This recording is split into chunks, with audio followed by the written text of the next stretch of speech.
So it's a balmy, I don't know what, maybe 60 degrees out here, 50 something. I've got peonies popping through the ground back there. And what's going to go in the ground are some snapdragons, the dahlias, let me go get my cheat sheet.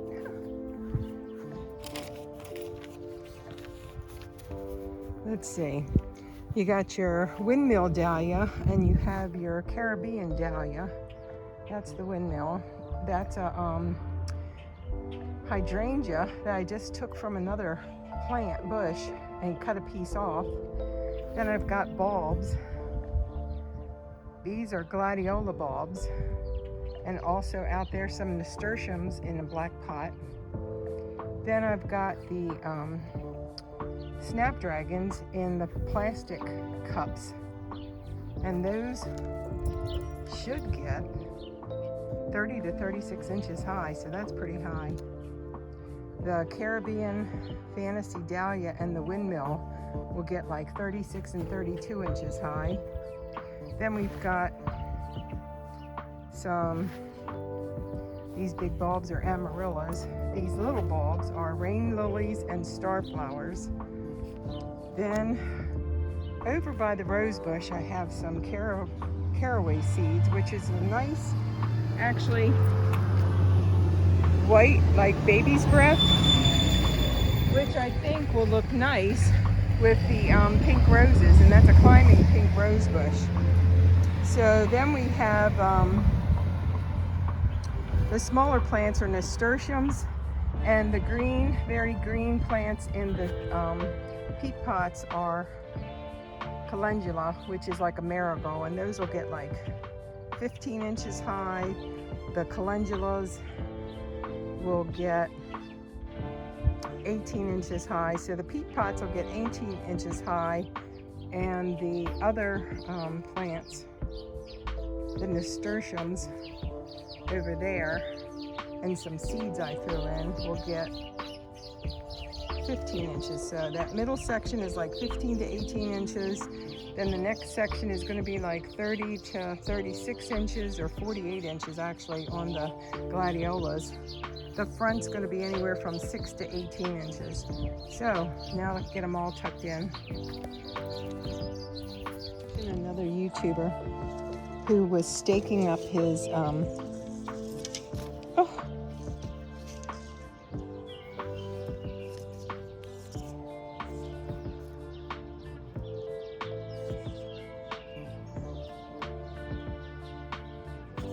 So I'm going to stake up my dahlias, which should be this one right here, this one right here, and that one right there.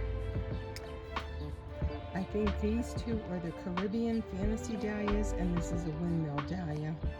Then we have calendulas in here, which are the orange and yellow flowers. Then we have some nasturtiums, which are also orange flowers over here, yellow flowers over there, some more orange in the front. It's what's over there. Let me walk over and show you. These taller ones are the calendulas, and these smaller ones are the nasturtiums. I planted caraway seed in here, but none of that came up. I also have snapdragons in here, which I believe is this cluster right here and this cluster right there. There's some gladiolas in here, which may be these things right here. I also have amaryllis, which that's one in the front up there, but that's done for the time being. And in the front I put some rain lilies and star flowers. I also threw in some foxglove, borage, and anise. And let's see, Then I put petunias in. I have begonias, pansies, and then I put some irises over there in the front with the pink and white petunias. And there's some Sweet William, and there's some wildflowers, I forget what they're called, and some lilies. So what I'm going to do here, because these are supposed to get like 3 feet high, so I'm going to try and stake them up, although really they look like they're doing good the way they are. So I'm just going to put these bamboo poles, if I can. You know what? I've got so much mulch in here, and this ground is so like cement because we haven't had a good rain in a long time. So this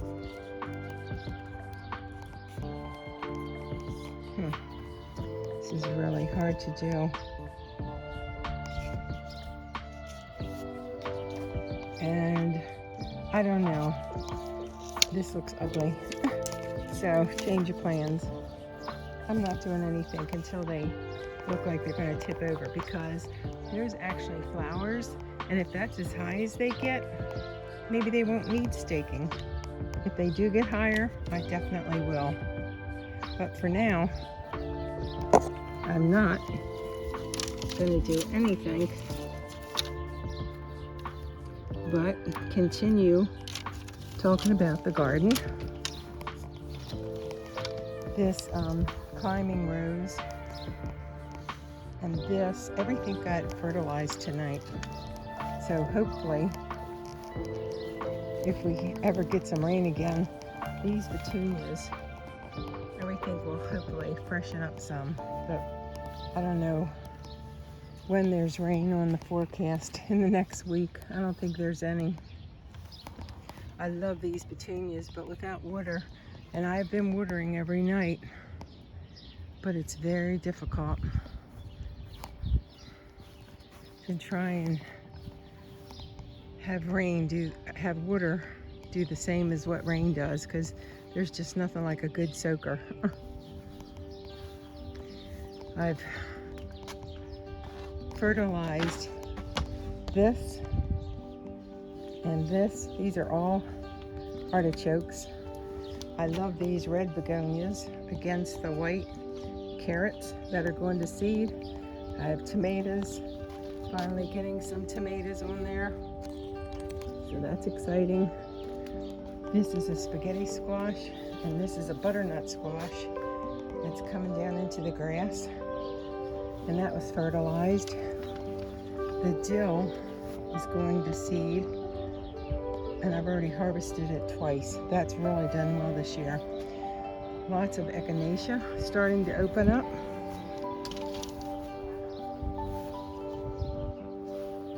And let's see, let me put this stuff down.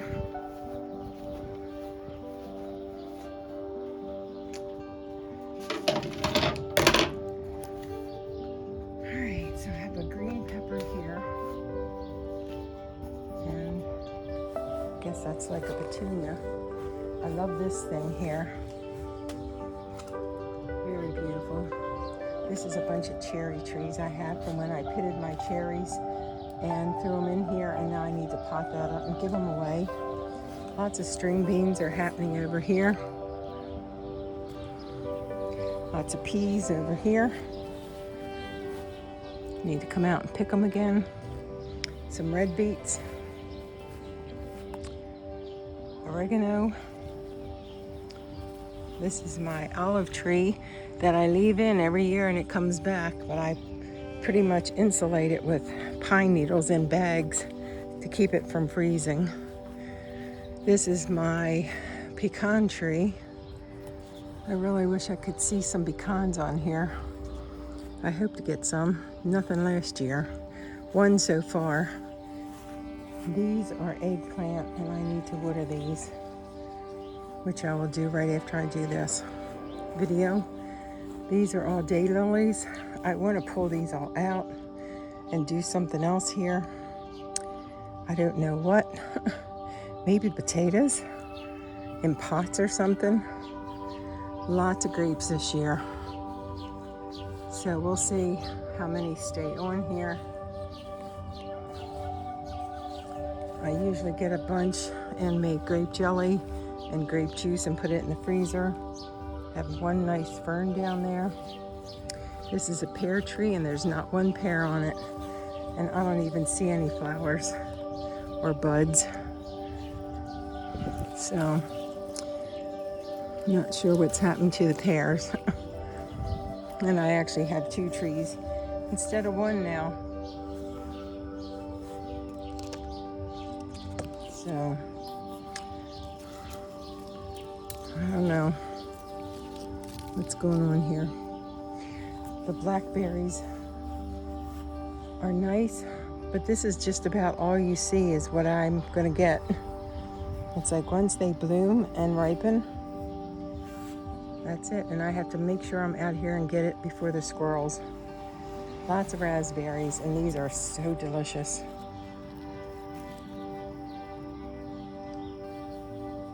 Lots and lots of raspberries.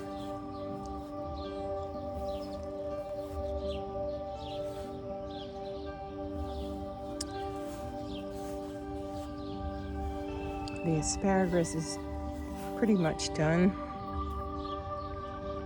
The peas are looking a little bad. Red beets down there.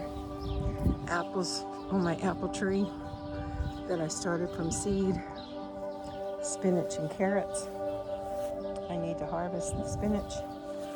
And it looks like I should probably harvest some carrots. No more strawberries, I don't think. Well, maybe one. Oh, something got it.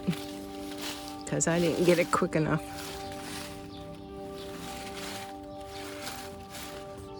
Lots of fennel. More tomatoes that I started from seed. This one I didn't start from seed. I bought from like Lowe's. And it's just going to be these little small cherry tomatoes. This will be a regular sized tomato. My peppers aren't doing that good, but I did fertilize everything today. So hopefully that one and that one start doing better. I pulled all the cauliflower out. Too wormy for my liking. So there's the dill. Blueberries are under the net. I will never get this net again. It gets tangled into everything. I've knocked berries off putting it on. I need to take that off, and I have to try something different next year because I just don't like the way that worked. These blueberries are starting to turn. They're not very big, but the birds didn't get them. These cucumbers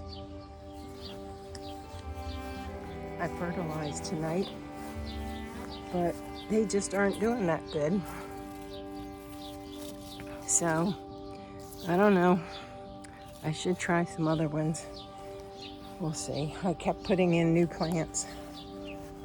Again, that tomato's doing good. And I started those on my front porch in my hothouse. The carrots I need to pull probably.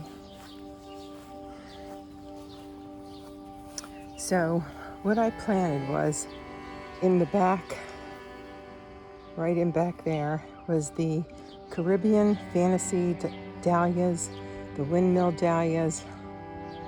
Then I have lots of calendulas in here.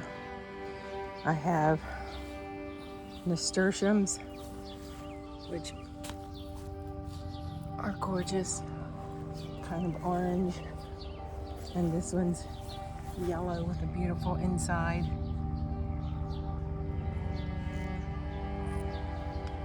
Snapdragons are what are right there and over in that area. Gladiolas, maybe those big things. Amaryllis was right here, and they were red, but they're finished. Starflowers up in here. Probably be these little things that are happening right here. They're star flowers and rain lilies. So that's about it for this area. Thanks for watching. Thanks to all the new subscribers. Hope you're enjoying your spring. Hope you don't need rain like we do. We did get a little bit today, but mostly it's wet because I watered everything again every day. So hopefully, although I don't see it in the 10-day forecast, we get some rain soon, because that would be nice. Everything would perk up so much more if we had real rain and not just water. It's just something different about rain that just makes everything do so much better. All right, thanks for watching. Have a great day.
This is watermelon back here.